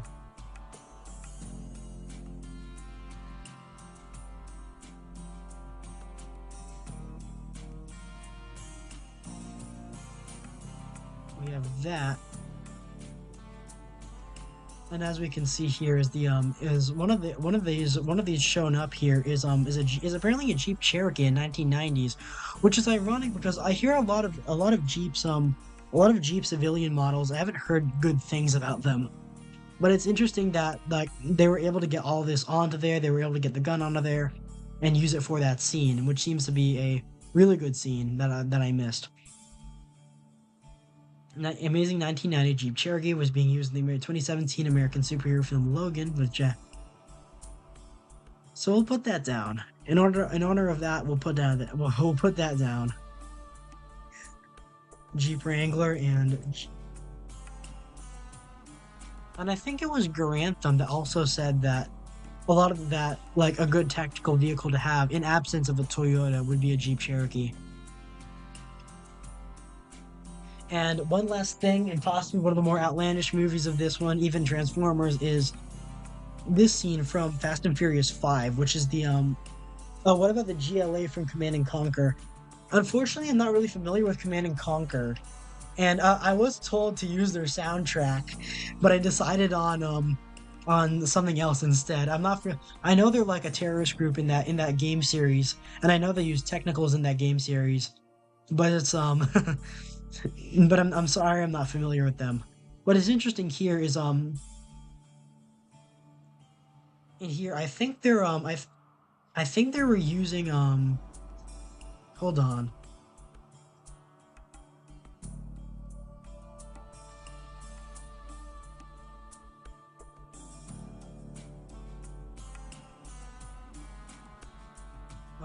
Where's that? They're talking about the hero cars there, but I think it was. I think this is also mounted on a Dodge. One of Reyes' men fires a minigun for the shortened barrels. They chase Toretto and O'Connor in the finale. But it's interesting, this setup right here specifically, the way that like the minigun just pops out of the vehicle, is a real thing. It is a real thing being sold by an actual company called Dylan Arrow. This is the convoy escort vehicle, offers exceptional VIP protection with a CNC machine, aerospace grade components, including a concealed Dylan Arrow M134D in the cabin. The exceptional efficiency of the CEV offers an unmatched defensive armament system. While the minigun is undetectable, the system may be fully deployed in under 3 seconds at the first sign of danger and fully concealed in less than 8 seconds. Just as the M134D is hidden, the vehicle itself is visually indistinguishable from other commercial vehicles when the gun is stowed. This is on a GMC. However, a variety of modification options ensures that this vehicle is anything but typical. This is sold as an actual package. To be used. They use Scud missiles and scavenge old Soviet tanks. Oh, I didn't know that. But yeah, this is interesting that this is what's shown here is that in this Fast and Furious movie is a real thing that they were using. It's a GMC Yukon, Chevy Suburban, other available on request. We have a Chevy Yukon on here already, don't we? Yeah, Chevy Yukon. I mean, it's just interesting how that all comes into play. That this is a real option. There are rumors that the Secret Service uses this vehicle, although this is unconfirmed. And as the finale of this, I did want to do a little honorable mention because it was too good to pass up. And I'm gonna pause that music for that one. I'm gonna do a reaction to. Oh, damn it! Let's skip this ad. I did want. Early 1990s. I did want to do a little reacts to this video right here. God's Rambo and the Ghost Camaro. And Yugoslavia is splintering into various states. The civil unrest is at its height. On the mean streets, through the darkness, a low rumble and a whistle of wind is heard. Oh, that's a random autistic thought. That's a what is it? What this helicopter is? This is a Eurocopter Gazelle. Aerospatiale Gazelle, French helicopter being used here. I should do another technical mechanical marvels on this one too. Height. On the mean streets, through the darkness, a low rumble and a whistle of wind is heard. A menacing shadow races through the darkness.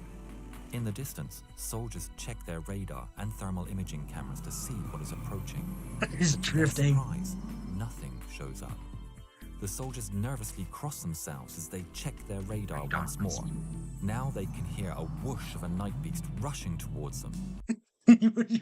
Imagine being in the Balkans, in Bosnia, and just seeing this like absolute like greatest symbol, like great symbol of America, just charging you out of Ducking nowhere. for cover, they manage to make out a monstrous form as it roars by and disappears into the distance. Inside the vehicle, a momentary flicker of light. The man at the wheel is no avenging angel. This man fights for good, delivering essential supplies to those in. And this is why I wanted to highlight it, because like it's a really nice story about like, yeah, the car is badass and all that, but this is a guy delivering like food and medical aid to people in need, to like refugee camps and all that. He is known among the US forces. His name, given in jest, is one he is proud of. This man is God's Rambo. God's and Rambo. His mighty steed is his The Ghost Camaro. Returning back to base, I'm a Mustang ass bitch. Helga Meyer exits his car.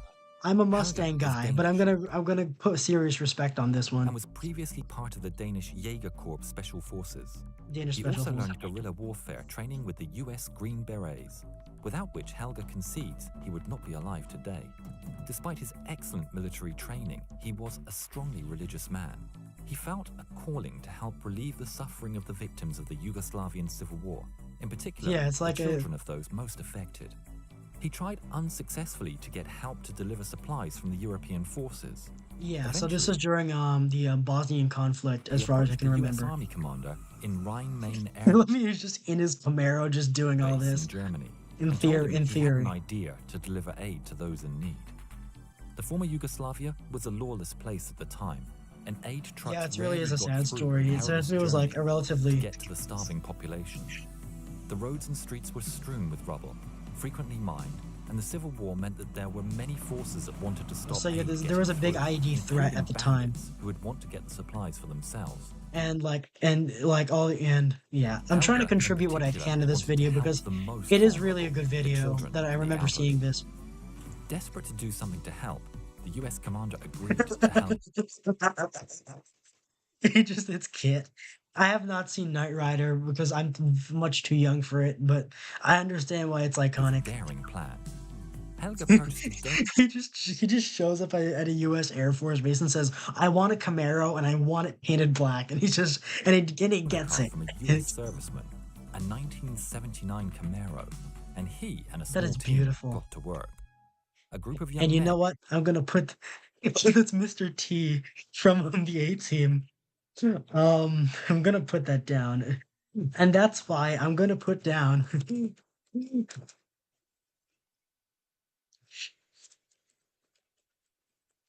Chevrolet Camaro.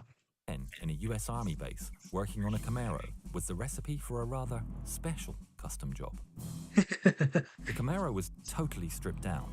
Armor was welded onto the underside and sides of the car. The side windows and rear windows I love the A-Team music that they put in the video. were replaced with steel plate, creating somewhat of a blind spot. Thermal imaging cameras and night vision cameras were added, That's actually an interesting, like, along with run-flat tires. the elements of that they could. Hold on, let's go back to that Rear one for a windows were second. replaced with steel plate, creating somewhat of a This would blind be able to spot. protect him. This would Fair- like, and like while I'm putting this in like, while this isn't armed, like it's a really good honorable mention. Like even though it isn't a vehicle with weapons, the weapon here is just being cool and just like delivering aid to the refugees, which is really cool. Thermal imaging cameras and night vision cameras were added, along with That's an interesting like because that would give you a lot of better optics if you had the capability, if you had night vision or infrared capabilities, you'd be able to operate more effectively at dark, which is I think a modification on a lot of civilian vehicles as well. Let me find that.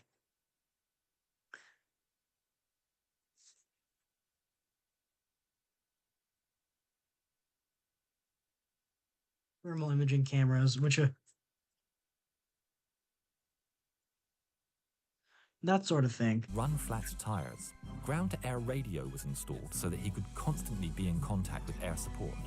That would also be a good investment to have in any technical really to upgrade your radio to, but although that's kind of like a common like one of the first things you have to nail down as a part of a paramilitary force is communication. Like your entire thing is going to fall apart if you don't have good communication. So that's probably a given. But I'm going to put that down anyway because it's going to be interesting. It would be necessary for most forces to have such a thing, to have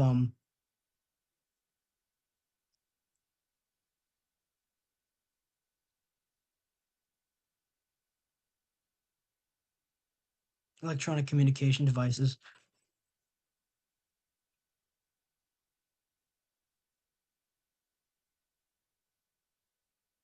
and channel radios, which would be Due to the beneficial for the ever-present situation. danger on the roads, the front of the car was fitted with a mine-clearing blade, which gave the car a Mad Max appearance. What's more, the car was painted with a special Actually, you know what?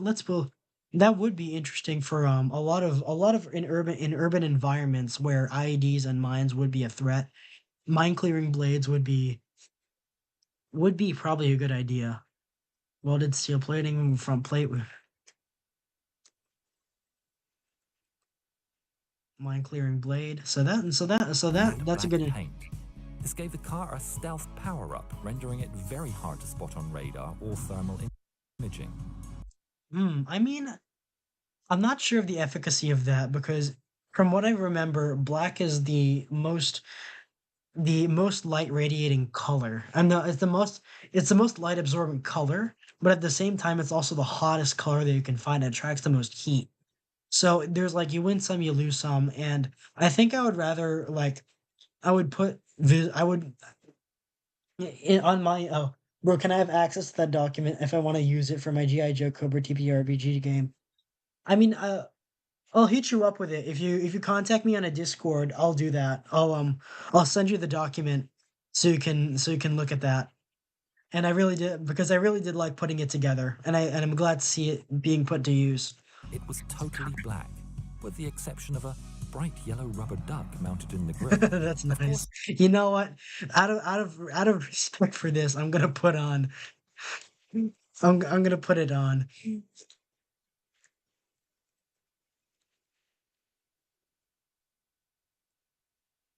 rubber ducky. the car was tuned, giving it 220 horsepower. Despite all of the upgrades to the Camaro, it was still able to carry 400 kilograms. It was totally black, with the So we have exception of a bright yellow rubber duck image. This gave the car a stealth. but in the end, like when they were discussing like the stealth signature thing that they put on the Ghost Camaro. In the end, while I think this was like at the expense of crew comfort, because normally in an all black matte car like that, he would be very hot inside, especially with an engine and burning fuel and being stuck in there with all the refugee supplies that he was transporting. The interior of the car would be very hot. And I think at the end of the day, I would rather have crew like if I was the commander of all this, I would have crew comfort over visibility. Like I would rather have my crew being more capable to bring these weapons to bear in a fight or bring these supplies to bear in a fight and be comfortable doing it rather than potentially overheating them or even overheating the car.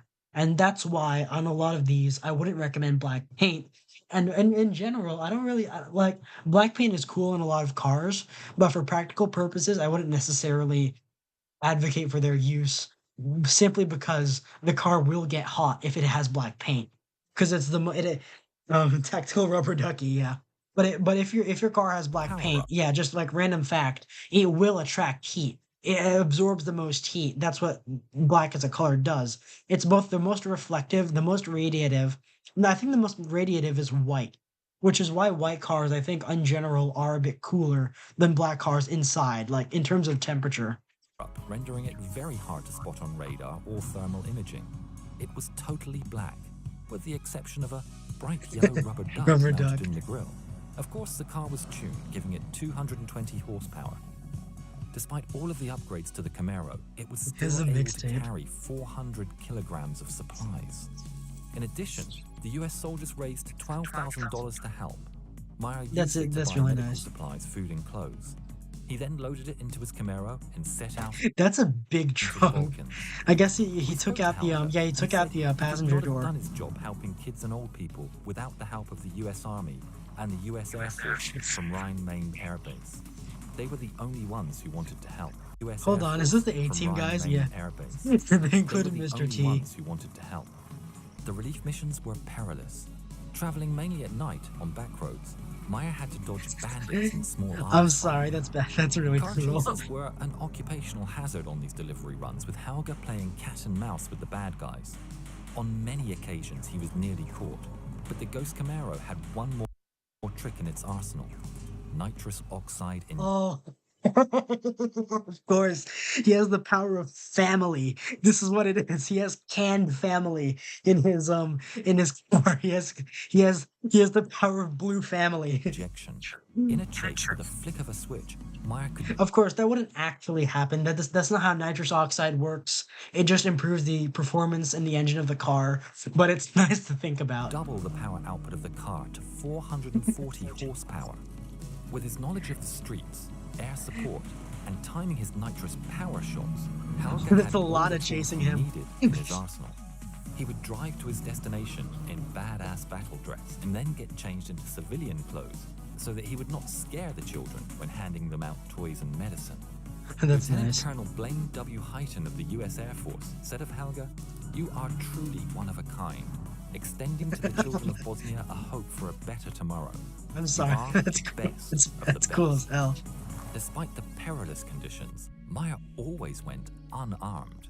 When asked why, he said the only weapon he needed was his Bible, which he always took with him, Nice. earning him the nickname God's Rambo. Rambo. God's Rambo. If you can read German, then Meyer has written a book on his experience called Gott ist Rambo, which is available on Amazon. In one excerpt, he describes coming across a family in the ruined city of Varus in 1994. In the middle of the ruins, Yeah. I examined the surrounding area with my detector, which reacts to body heat. It displayed body heat in the opposite ruin. I saw candlelight through the boarded-up door. That's I knocked, and the candle went out immediately.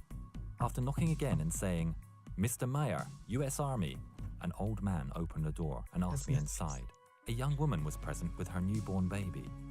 Everyone was dirty and clearly. It's a really wholesome story, and which I is got really soap, why I wanted water, and to food highlight this at baby the end of food from my Camaro. the technical stuff. The We're young talking a lot about controversial like stuff going on in the world, the war in Ukraine, previous wars where a lot of war crimes happened. But and like as much as I think like oh guns are cool, weapons are cool, I also wanted to highlight the few human sides of this, the really human side of this. And I wanted to end it up on a wholesome story, which is why I chose God's Rambo and the Ghost Camaro to be like the final finisher for this mechanical marvels on technicals. And it does take the cake because it like while it isn't armored or while it isn't armed, it is armored. And I think it's like and it is the thought that counts. It is the thought that counts a lot here. Washed herself and a child and gave the newborn something to eat.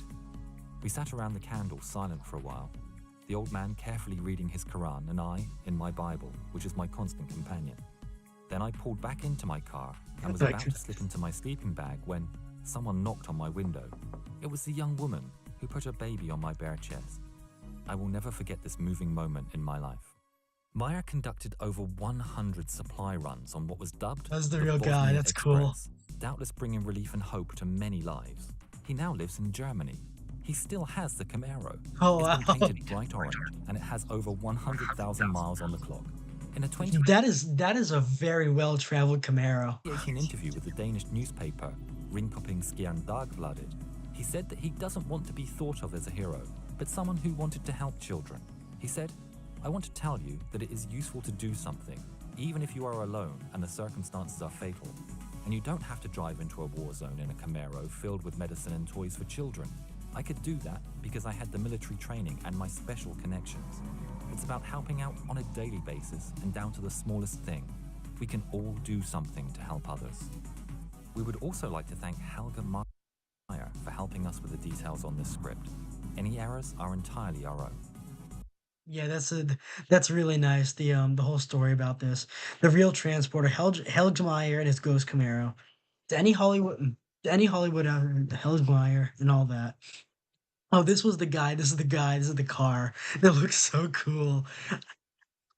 And I think a part of like when it comes to the car itself, like one of the greater silhouettes is the two front fog lamps in this like ramming bar that could be used. I think he took off He took off the mind clearing plow. What a great human being. Yeah, I just really love that story. I watched that video a long time, like some time ago. I think maybe a couple years ago, and it really struck me as just like people doing good in the world. It's a wholesome like story about humanity, and it's also, of course, it's a badass car.